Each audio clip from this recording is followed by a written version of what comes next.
ជំរៀងមួយម៉ឺនអាឡ័យ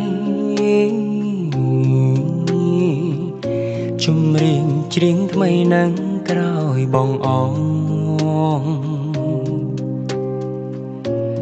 ជំរៀងនាងក្រធ្ងោស្ដាយស្រនង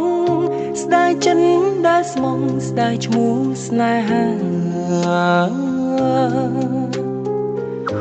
ជំរៀងសោកស្ដាយคล้ายជាពរជ័យជាចំណងដៃដនថ្ងៃរៀបការច្រៀងរ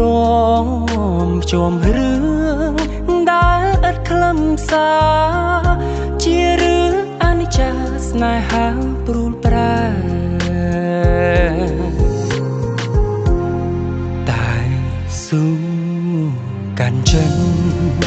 ទាំងម៉ឺនអាឡ័យទុំជីវិតខ្សែក៏សុំចិនដែរ